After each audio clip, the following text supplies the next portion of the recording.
Breaking বাংলায় আপনাদের স্বাগত। আমি জয়ন্ত মজুমদার।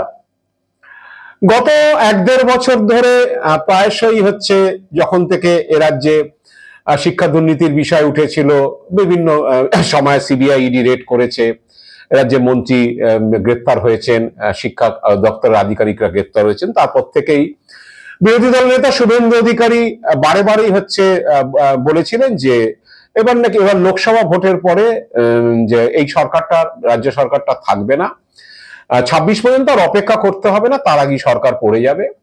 এবং গত ডিসেম্বর মাসে যখন হিন্দি বলয়ে 3টি রাজ্যে বিজেপি জেতে, রাজস্থান, মধ্যপ্রদেশ এবং ছত্তিশগড়, তারপর তিনি বলেছিলেন যে কেন্দ্রে আবার বিজেপি সরকার আসবে, মোদীজি সরকার আসবে, এবং আসার পরে এ রাজ্য থেকে বিজেপি এমন ফল করবে তাতে আর এ রাজ্যে সরকার আর বেশি দিন টিকবে না, এবং 26 পর্যন্ত যেতে হবে না, 24 সালে সরকার পড়ে যাবে, আপনারা দেখবেন। আর সংসদের শেষ অধিবেশনে যখন মোদীজি বলেছিলেন যে ইসবার 400 পার, শুভেন্দু সেই কথা সুর ধরেই প্রায় প্রতিদিনই বলতেন যে এখানে যে মোদীজি আসছে 400 আসন নিয়ে, এবং তারপরে এখানে যার ফলাফল হবে, তারপরে আর এই রাজ্য সরকারটা টিকবে না বেশি দিন অপেক্ষা করতে হবে না। একইভাবে যে বিজেপির কেন্দ্রীয় নেতারা, বিশেষ করে অমিত শাহ, তিনিও হচ্ছে শুভেন্দুর কথারই প্রতিদ্বন্দ্বিতা একটু অন্যভাবে দিয়েছিলেন যে 30 আসন দিন, আপনাদের 26 পর্যন্ত অপেক্ষা করতে হবে না।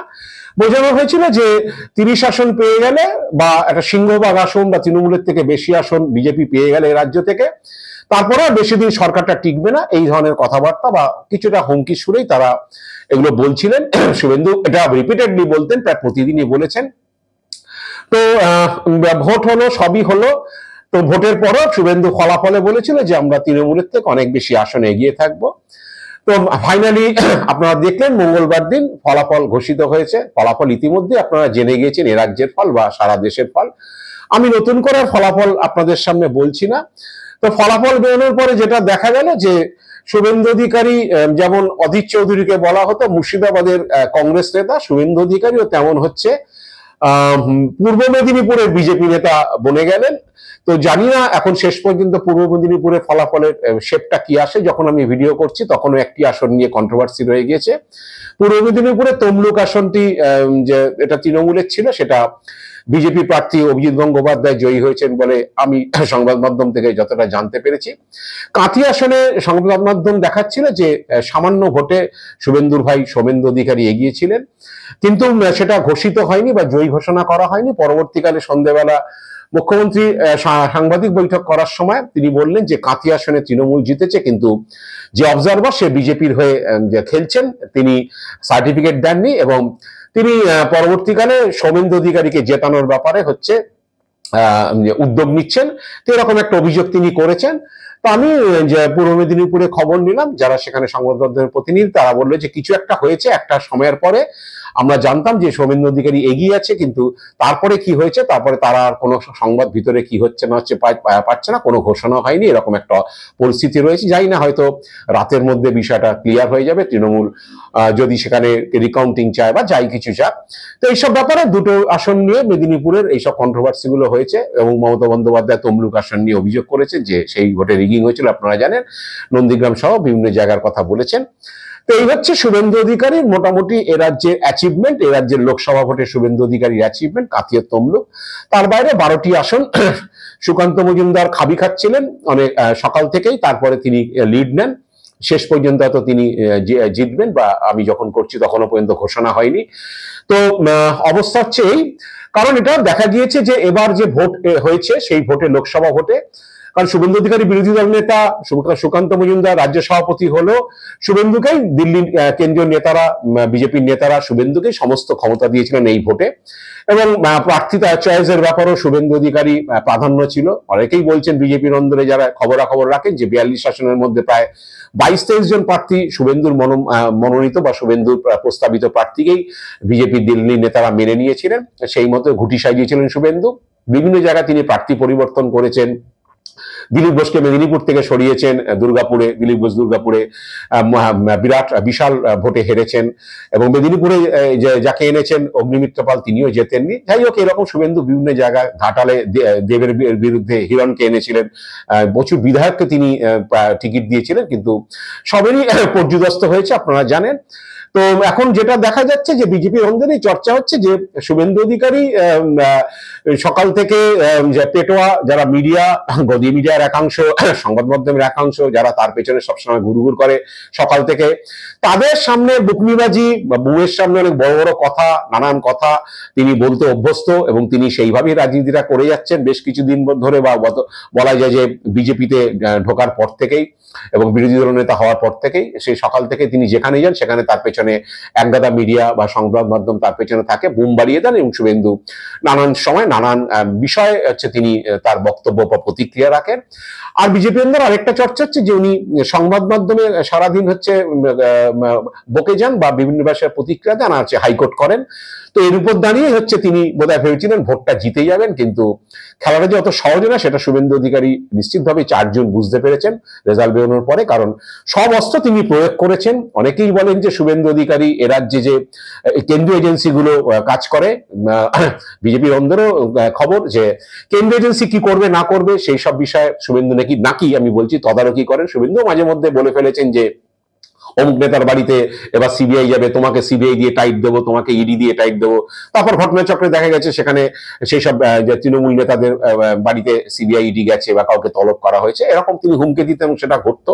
এবং বিজেপি অন্দরে অনেকেই জানেন যে কেন্দ্রীয় এজেন্সিগুলোকে সিবিআই শুভেন্দুই নাকি দেখভাল করে বা কোথায় কোথায় কি করতে হবে তিনি সব দিক নির্দেশ করে দেন। তো এইসব তিনি করেছেন। সমস্ত এজেন্সিকে কাজে লাগানো, যত রকম ভাবে হয় মিডিয়াকে কাজে লাগানো, সমস্তটাই করেছেন। কিন্তু শুভেন্দু মাঠটা বুঝতে পারেননি আসলে শুভেন্দু বা সুকান্ত মজুমদার। সুকান্ত একটু কম্পিটিশনে শুভেন্দুর থেকে পিছিয়ে যাচ্ছিলেন বলে তিনিও বলতে শুরু করেছিলেন যে এই লোকসভা ভোটের পরে রাজ্য সরকার থাকবে না, উবে যাবে, এমন একটা ফলাফল হবে যে ফলাফলের পরে হচ্ছে আর এই রাজ্যে সরকার থাকবে না, 26 পর্যন্ত অপেক্ষা করতে হবে, তার আগে 24 সালের মধ্যেই পড়ে যাবে। এখন আমি জানি না সুকান্ত মজুমদার এখন কি বলবেন বা শুভেন্দু অধিকারী কি বলবেন। আজকে শুভেন্দু অধিকারীর বিকেলে বিজেপির রাজ্য দপ্তরে মানে নিউটাউনের অফিসে আসার কথা ছিল।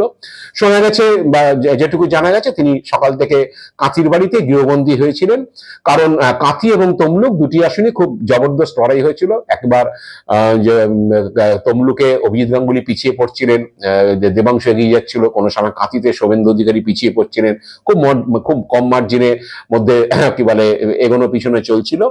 এবং বিভিন্ন জায়গায় যেভাবে হচ্ছে বিজেপি প্রার্থীরা পর্যুদস্ত হয়েছে, যেভাবে তৃণমূলকে আন্ডার এস্টিমেট করা হয়েছিল, যে তৃণমূল বা এক্সিট পোল যেটা দেখিয়েছিল যে তৃণমূল 16টা 17টা বা 13টা, কেউ বলেছে এর উপরে আসন যাবে না।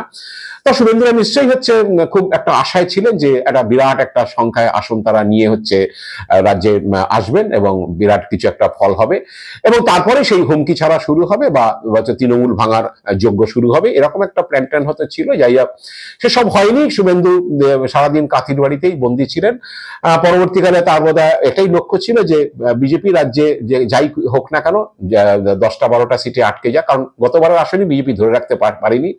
তো যদি কাঁথি তমলুকটাকে বার করা যায় তাহলে অন্তত মুখ রক্ষা হবে যে নিজের জেলায় আসন দুটোকে আমি ধরে রাখতে পেরেছি। জানি না শেষ পর্যন্ত কাঁথি নিয়ে কি সিদ্ধান্ত হবে।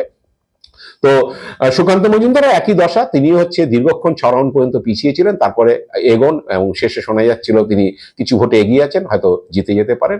আমি যতক্ষণ জানি ঘোষণা অনেকগুলোই আসনে তখনও বাকি, আমি যখন ভিডিওটা করছি। তো এই হলো দুইজনের দশা বিজেপির অন্দরে। ইতিমধ্যেই হচ্ছে শুভেন্দু সুকান্তর বিরুদ্ধে বা কিছুটা বলা যায় শুভেন্দুর বিরুদ্ধেই হচ্ছে চর্চা শুরু হয়ে গেছে যে আসলে শুভেন্দু অধিকারী আর সুকান্ত মজুমদার যতই মিডিয়ার সামনে বড় বড় কথা বলুন, ভোটে জেতানোর ক্ষমতা তাদের নেই, কারণ তারা যেদিন থেকে ক্ষমতায় বসেছেন সেদিন থেকেই বা পদে বসেছেন সেদিন থেকেই যতগুলো ভোট হয়েছে সেই ভোটে তারা ফল ভালো করতে পারেননি। সে লোকসভার উপনির্বাচন হোক আসানসোলে বা অন্য বিধানসভা নির্বাচন হোক, সেটা বালিগঞ্জে হোক কি শান্তিপুরে হোক কি দিনাটাতে হোক, যেখানেই হোক, বা মুর্শিদাবাদে হোক, সাগরদিঘিতে হোক, তো সেখানে তারা পর্যুদস্ত হয়েছে বিজেপি। কোনো জায়গায় বিজেপি 3য় স্থানে চলে গেছে। তারপরে পুরসভার নির্বাচন হয়েছে, সেখানেও বিজেপি মুখ থুবড়ে পড়েছে। গত বছর পঞ্চায়েত নির্বাচন হয়েছে, সেখানেও হচ্ছে বিজেপি ফল খারাপ করেছে। ওই সন্ত্রাস দিয়ে একটা ঢাকা চাপার ব্যাপার হয়েছিল, যদি একটুখানি মুখ রক্ষা করা যায়। কিন্তু মানুষ যে তাদের ভোট দেয়নি, বিজেপিকে ভোট দেয়নি, এটা মানুষ বুঝিয়ে দিয়েছে। কিন্তু শুভেন্দু সুকান্ত কোনোদিন নির্বাচনী রাজনীতিতে ভালো ফল করে দেখাতে পারেনি, কেন্দ্রীয় নেতারা সেটা জানতেন। লোকসভা তো অনেক বড় ব্যাপার, কিন্তু লোকসভাতে আর বেশি কিছু বলা যাচ্ছে না, কারণ লোকসভা সেন্ট্রাল ফোর্স করেছে, প্রায় 1000 কোম্পানি এখানে ফোর্স ছিল, দিল্লির কেন্দ্রীয় নির্বাচন কমিশন পর্যবেক্ষকরা তারা এখানে ছিল থেকে ভোট করেছে। এখন আর কিছু বলা যাচ্ছে না যে এখানে তৃণমূল পুলিশ ভোট করেছে, তৃণমূল জোর জবরদস্তি ভোট করেছে। সেন্ট্রাল ফোর্স 1000 প্রায় কোম্পানি সেন্ট্রাল ফোর্স এখানে এসছে। তো এখন জানি না শুভেন্দু কাল থেকে কি করবেন বা সুকান্ত মজুমদার কি করবেন, আর সরকার টরকার ফেলার কথা বলবেন কেন, কারণ দিল্লিতেও তাদের যে অবস্থা, একটা ম্যাজিক ফিগারটা ক্রস করেছে বলে বিজেপি এককভাবে ক্ষমতায় আসতে পারেনি, 273 আসন বিজেপি একা পায়নি। এখন চন্দ্রবাবু নাইডু, নীতিশ কুমার এদের ভরসায় হয়তো সরকার গড়তে হবে, কারণ হচ্ছে এরাই একটা মেজর শেয়ারিং হয়েছে, এবং এদের সংখ্যাটা বাদ দিলে বিজেপির 242টা আসন নিয়ে তা সরকার করতে পারবে না, 273টা সরকার করতে গেলে এই দুই শরিকের সমর্থন দরকার। এরকম একটা অবস্থাতে যাই না এরপরে কি বলবেন। আর সুকান্ত মজুমদার, শুভেন্দু অধিকারী, এরপরও তৃণমূল পড়ে যাবে, এরপরও সকাল থেকে শুভেন্দু মমতা চোর, ভাইপো চোর, সুকান্ত মজুমদারও সেই একই কথা প্রতিধ্বনি আমরা শুনতে পাবো কিনা জানি না। শুভেন্দু বারবার বলেছেন যে তৃণমূল হচ্ছে কোনো রাজনৈতিক দল নয়, তৃণমূল হচ্ছে একটা কোম্পানি, সেখানে কোম্পানির ম্যানেজিং ডিরেক্টর বা ডিরেক্টর হচ্ছে মমতা ব্যানার্জি, অভিষেক বন্দ্যোপাধ্যায়, বাকি সবাই চাকর। শুভেন্দু তো বিশিষ্ট রাজনৈতিক দলের কর্মী, কিন্তু যাই না বাংলার মানুষ কেন সে কোম্পানিকেই গ্রহণ করেছে, বা শুভেন্দুর মতো বিশ্বের সর্ববৃহৎ রাজনৈতিক দলকে কেন প্রত্যাখ্যান করলো। শুভেন্দু নিশ্চয়ই এখন বুঝতে পারছেন, বা সুকান্ত মজুমদার বুঝতে পারছেন। যাই না কাল থেকে কি বলবেন, আর সরকার ফেলার কথা তারা বলবেন কিনা, আর বিজেপির দিল্লিতে যে অবস্থা তাতে আদৌ তারা সরকার গড়তে পারবে কিনা, বা গড়লেও হচ্ছে সে সরকার কিভাবে চলবে আমি জানি না। তো আমরা অপেক্ষা করব শুভেন্দু সুকান্ত বচনের জন্য, যে আবার টিভিতে সকাল থেকে শুভেন্দু সুকান্ত কি বচন দেন তারা, এর জন্য অপেক্ষা করব। কারণ এখন কিন্তু বচনগুলো বাংলার মানুষের কাছে বেশ হাস্যস্কর এবং মজাদার লাগবে নিশ্চিতভাবেই, কারণ এই ফলাফলের পরে আর তারা কি বলেন বা কোথায় মুখ লুকোবেন আমি জানি না। আজ এই পর্যন্তই, আপনারা ভালো থাকবেন, সুস্থ থাকবেন, নমস্কার।